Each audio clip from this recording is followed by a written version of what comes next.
बिस्मिल्लाहिर्रहमानिर्रहीम। Lecture number 9 standard deviation के बारे में। वेरिएंस जो है बेटा ये मेजर ऑफ डिस्पर्शन नहीं है। अक्सर बुक्स में हम इसे देखते हैं वेरिएंस को, लेकिन ये मेजर ऑफ डिस्पर्शन नहीं है। मेजर ऑफ डिस्पर्शन जो है वो स्टैंडर्ड डेविएशन है।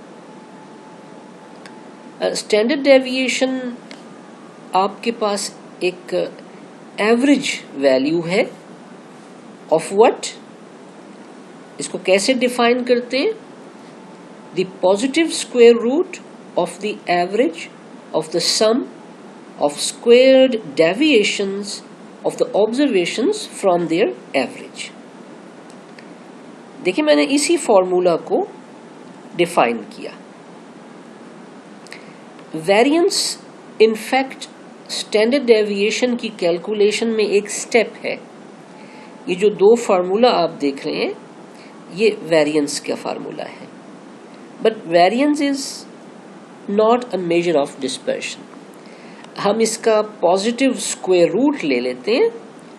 जब हम पॉजिटिव स्क्वायर रूट लेते हैं तो एस हमारे पास स्टैंडर्ड डेविएशन आ जाता है, जो कि एक्चुअल मेजर ऑफ डिस्पर्शन है। कैसे डिफाइन करेंगे आप स्टैंडर्ड डेविएशन को? The positive square root of the average of the sum of squared deviations of the observations from their average. जो फॉर्मूला है हमने उसको डिफाइन किया। ये जो वेरिएशन की टर्मिनोलॉजी थी, वेरिएंस की जो टर्मिनोलॉजी थी, ये सबसे पहले 1918 में एक हमारे पास ब्रिटिश बॉटनिस्ट थे, नॉट अ मैथमेटिशियन और स्टैटिस्टिशियन और फिजिस्ट, जो फिजिकल जो है वो साइंसेस के साथ, न्यूमेरिकल साइंसेस के साथ जिनका ताल्लुक हो। एक बॉटनिस्ट थे R.A. फिशर, रोनाल्ड फिशर, जिन्होंने सबसे पहले इस टर्मिनोलॉजी को इंट्रोड्यूस करवाया। बहुत इंपॉर्टेंट मेजर है स्टैंडर्ड डेविएशन। ये देखें यहाँ पर आपके पास एक स्टैंडर्ड डेविएशन एक वेरिएंस की वैल्यू दी गई है और डिनोमिनेटर में n-1 लिखा गया है। जब हम n-1 कर लेते हैं तो ये एक अनबाइज्ड मेजर बन जाता है। आप लोगों को इसका जानना जरूरी नहीं है। अगर डाटा ग्रुप्ड डाटा हो, यानी आपके पास फ्रीक्वेंसी है, याद है आपको जब आप फ्रीक्वेंसी डिस्ट्रीब्यूशन बना रहे थे तो ग्रुप डाटा क्या था? ऐसा डाटा जिनको हम फ्रीक्वेंसी के साथ रिप्रेजेंट करते हैं। तो जो हमारे पास स्टैंडर्ड डेविएशन है उसका फार्मूला ये बन जाता है। हम ये फार्मूला डेफिनेशन में तो लिखते हैं, लेकिन आम कैलकुलेशन में हम इस फार्मूला को यूज नहीं करते। हम इस फार्मूला को सिंप्लीफाई करते हैं। सिंप्लीफाई फॉर्म क्या है आपके पास स्टैंडर्ड डेविएशन की? वो है ये वाली बेटे। इस फार्मूला की मदद से हम न्यूमेरिकल कैलकुलेशंस करते हैं। स्टैंडर्ड डेविएशन का formula the positive square root of the average of the sum of squared values minus square of the average. देखिए ना, ये एवरेज का फार्मूला है। Summation x by n arithmetic average का formula है, तो स्क्वायर। ये आपके पास सिंप्लीफाइड फॉर्म है। क्या फायदा है बेटा सिंप्लीफाइड फॉर्म का? सिंप्लीफाइड फॉर्म में आपके पास कैलकुलेशन की वजह से हमारे पास जो फ्रैक्शनल हिस्सा आ जाता है वो ज़ाया नहीं होता। तो हम अपनी कैलकुलेशंस में इस फार्मूला को यूज करेंगे। ये अनग्रुप्ड डाटा के लिए है फार्मूला, ये वाला फार्मूला अनग्रुप्ड डाटा के लिए है, और ये वाला फार्मूला आपके पास ग्रुप्ड डाटा के लिए है। अब हम एक क्वेश्चन सॉल्व करते हैं स्टैंडर्ड डेविएशन के ऊपर। आपके पास एक डाटा सेट है जिसमें देखें ये अनग्रुप्ड डाटा है, रॉ डाटा है। 7, 8, 10, 13, 14, 19, 20 आपके पास ऑब्जर्वेशंस हैं।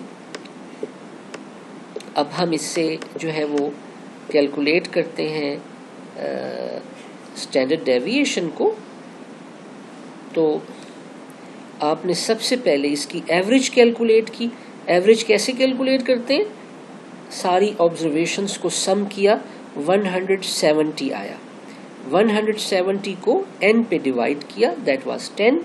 आपके पास एवरेज की वैल्यू आ गई 17। ये म्यू, ये सिंबल है, ग्रीक लेटर म्यू सिंबल है पॉपुलेशन एवरेज का, अरिथमेटिक एवरेज का। अब हम वही पहला वाला जो एक्चुअल फार्मूला है इस क्वेश्चन में वही यूज किया गया है। आप जो सिंप्लीफाइड फॉर्म है वो भी यूज कर सकते हैं। देखें, एक्स आई माइनस म्यू, एवरेज को आपने हर ऑब्जर्वेशन में से माइनस किया, 7 माइनस 17 माइनस 10, 8 माइनस 17 माइनस 9। अब आपने उसका स्क्वायर किया, 10 10s are 100, 9 9s are 81, 7 7s are 49 and so on। आपने सम किया 524 या 34 है। ये आपने एक्स आई स्क्वायर किया, ऑब्जर्वेशंस का स्क्वायर है।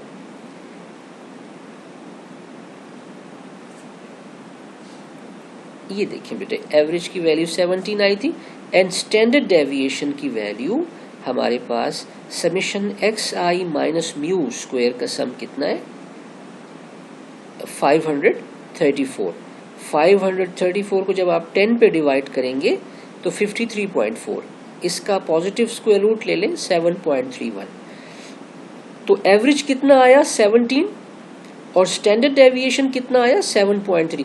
तो कैसे डिफाइन करेंगे आप इसको?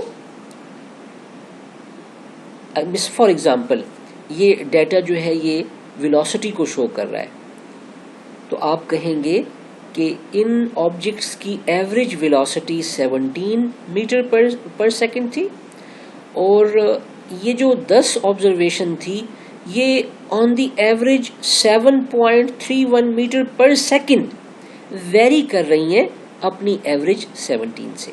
मैं दोबारा दोहराता हूं, कैसे डिफाइन करेंगे आप इस डेटा को, इन कैलकुलेशंस को, इन समरीज को?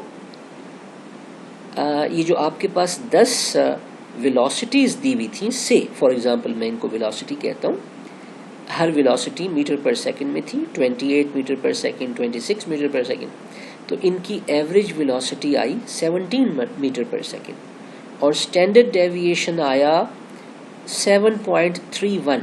तो कैसे डिफाइन करेंगे 7.31 को? हर ऑब्जर्वेशन अपनी एवरेज 17 से ऑन दी एवरेज कितना वेरी कर रही है? 7.31। अब आप डेटा में जरा देखें, ये मैं डेटा को सामने लाया, ये 7 देखें कितना वेरी कर रहा है? 10 यूनिट। 8 कितना वेरी कर रहा है? 9 यूनिट। 14 कितना वेरी कर रहा है? 3 यूनिट। 26 कितना वेरी कर रहा है? 9 यूनिट। 28 कितना वेरी कर रहा है? 11 यूनिट। देखिए, वेरिएशंस भी डिफर कर रही हैं। अब हमारे पास एवरेज वेरिएशन कितनी है? वो है 7.31। हर ऑब्जर्वेशन अपनी एवरेज से ऑन द एवरेज 7.31 मीटर पर सेकंड वेरी कर रही है। अब आपने सिंप्लीफाइड फॉर्म को यूज किया। सिंप्लीफाइड फॉर्म क्या थी? Summation x i square by n minus summation x by n whole square. जब आपने ये वाला फार्मूला, वही 7.31, you come with the same answer, there is no difference. तो अब बेटा हम मालूम करते हैं coefficient of variation. Coefficient of variation,